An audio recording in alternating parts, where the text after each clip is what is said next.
No, they're ignorant. That's ignorant. Alright guys, welcome back to more ignorance in basketball. Now before we get into the video, I have a couple quick announcements.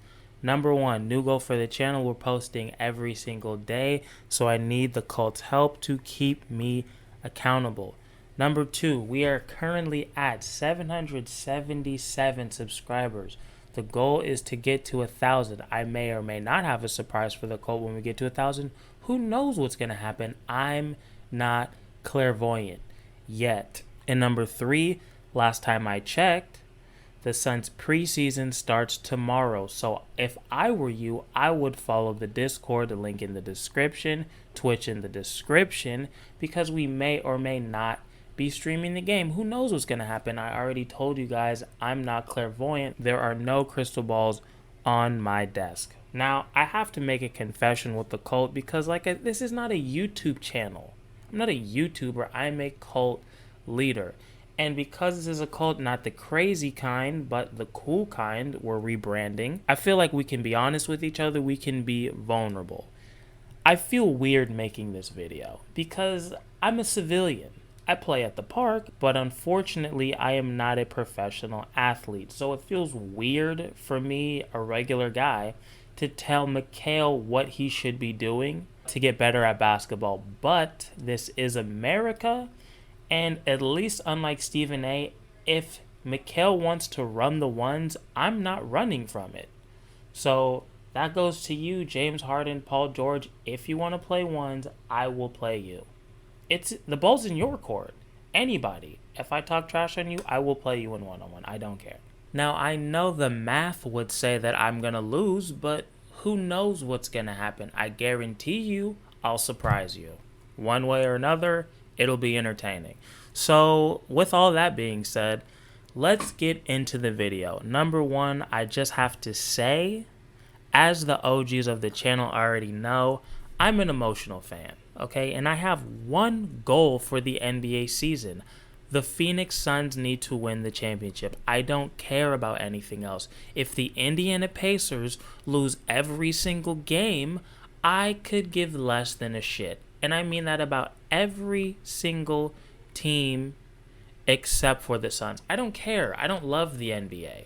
I really don't. I love basketball. That's why I make other videos about basketball.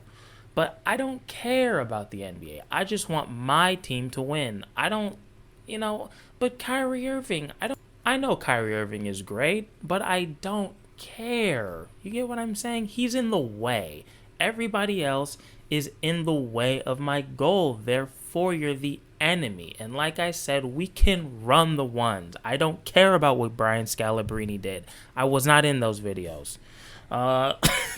This is going off the rails.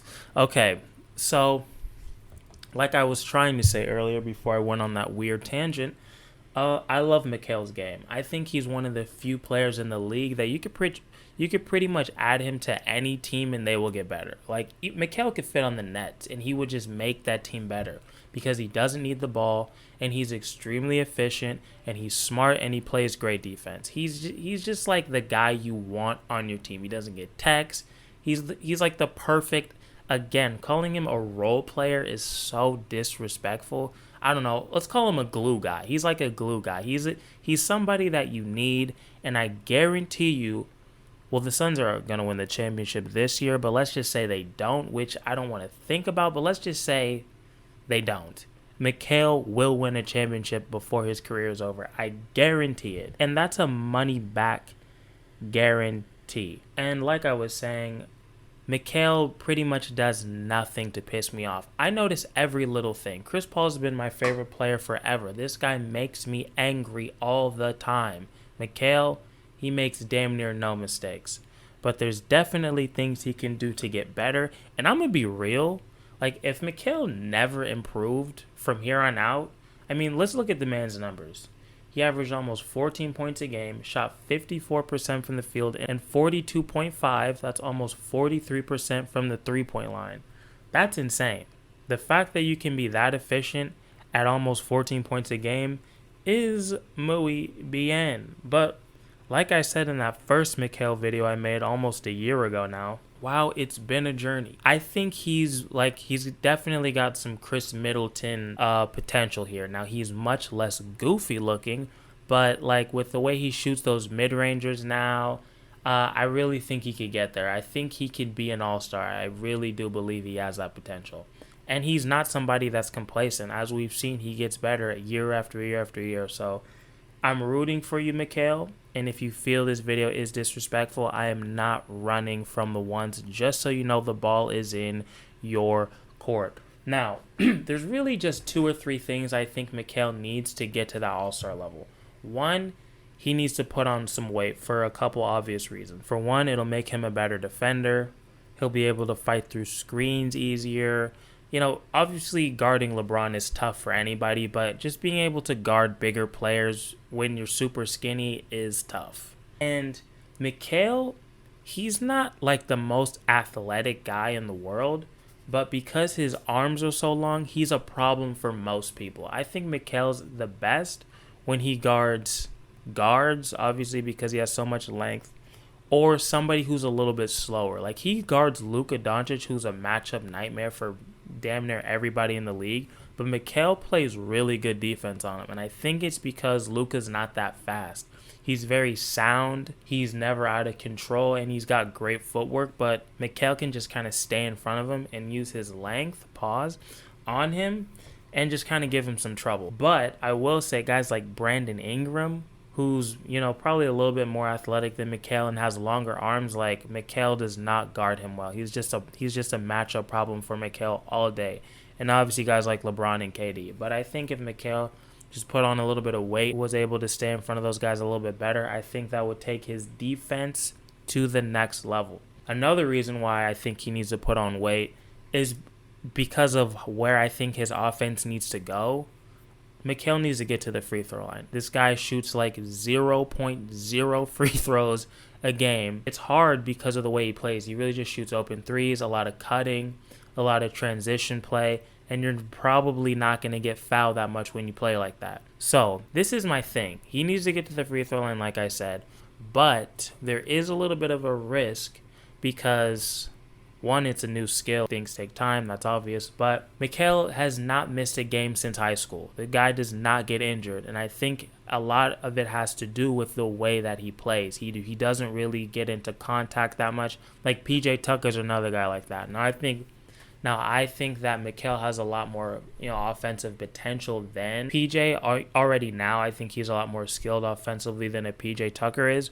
But the 2 things that they have in common are that they avoid contact and they never get injured, and I think that's why they never get injured. But there is a way to have the best of both worlds. I am a basketball genius.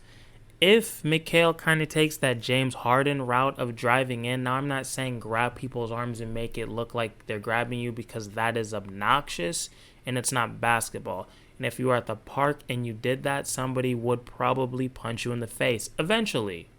What I am saying is that James Harden does a lot of weird things. For whatever reason, I've been watching his highlights a lot, and James does a lot of like tricky stuff. Like he'll do one-legged floaters when you're not expecting it, and he's always under control. Like the Euro step, just weird. Like his timing is weird when he grabs the ball or when he goes in a lot of the times. Like his gather is weird. He just does a lot of like weird herky-jerky things when he's driving in that just kind of throws the big man off. And then obviously he's strong enough to go through contact. Now I'm not even saying Mikal has to put on like James Harden type of weight, but I think the way that James plays is why he's able to stay away from injuries for most of the time. Now, he did have some hamstring issues last season, but I think that has a lot more to do with the way he came into this season than his play style or him getting older or anything like that. Like, I bet you he'll be healthy this season. Like, if Mikal just implemented like a little Euro to his game and he could just kind of throw the big man off, I think that would be huge, because this is the way I see it right now, right? For the most part, Mikal and most threes in the league are guarded by the team's usually worst defender, their point guard, right? Let's say the Suns are playing against the Warriors in the first round or something like that. Steph Curry is probably going to be guarding Mikal. Now, Mikal right now, like I said, open threes, cutting, transition, And last season he added, like, let's say Steph Curry's trying to close out and take that one or two dribble mid-range shot. And even if Steph Curry's with him, he can just shoot over him. But if Mikal's able to get to the free throw line consistently, he also will have to work on his handle and just kind of get comfortable dribbling in traffic, and that obviously takes a while, but that's another thing to get to this point. But if he can just consistently get to the free throw line, average 1 or 2, maybe even 3 more points a game, now he's in the high teens, and now you have to put an Iguodala or maybe even a Clay, probably not a Clay Thompson, but you're going to have to put another like actually solid defender on Mikal, because Steph's not going to be able to guard him. He'll be able to get to a spot and shoot over him whenever he wants to. And that is not muy bien for the other team. Great for the Suns, not great for the other team. Now Steph Curry's either going to have to guard Chris Paul or Devin Booker, and now they're more tired.